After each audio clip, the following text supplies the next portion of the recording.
നമ്മുടെ ഈ കേരളത്തിന്റെ അത്രയും ധ്യാനകേന്ദ്രങ്ങളുള്ള വേറെ ലോകത്തിൽ എവിടെയെങ്കിലും ഉണ്ടോ? ഇല്ല. ഇത്രയും പള്ളികൾ തൊട്ടുള്ള സ്ഥലം വേറെ എവിടെയെങ്കിലും ഉണ്ടോ എന്ന് ചോദിച്ചാൽ സംശയമാണ്. ചിലപ്പോൾ നമുക്ക് പറയാൻ പറ്റും ഇറ്റലിയിൽ കാണുമായിരിക്കും, ചിലപ്പോൾ കാണുമായിരിക്കും. പക്ഷേ വേറെ ഒരു പ്രദേശത്ത് ഇതുപോലെ പള്ളികളുണ്ടെന്ന് തോന്നുന്നില്ല.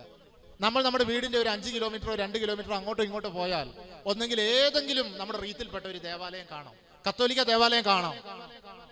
പറ്റും.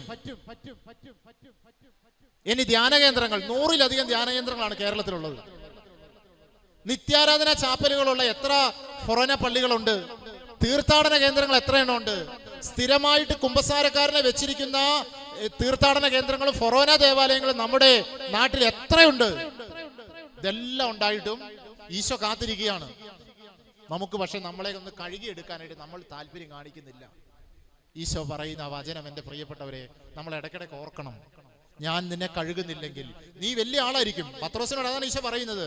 നീ ആദ്യത്തെ മാർപ്പാപ്പയാണ്, ശരിയാണ്. നിന്റെ കൈ സ്വർഗത്തിന്റെ താക്കോല് കാണും, നീ ഇതും പിടിച്ച് അങ്ങോട്ടും ഇങ്ങോട്ടും നടന്നോ.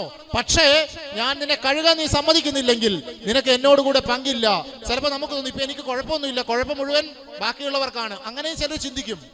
അത് ദൈവം തരുന്ന ഒരു തോന്നലല്ല, അത് പിശാച് തരുന്ന ഒരു തോന്നലാണ്. നമ്മൾ മനസ്സിലാക്കണം, നിനക്ക് കുഴപ്പമില്ല. നമ്മൾ ഈശോയുടെ മുൻപിൽ എൻ്റെ പ്രിയപ്പെട്ടവരെ നമ്മൾ ശരിക്കും ഇടയ്ക്കിടയ്ക്ക് പോയി ഈ പാപസങ്കീർത്തനം ചെയ്യണം. ഏറ്റവും ചുരുങ്ങിയത് മാസത്തിൽ 1 പ്രാവശ്യം.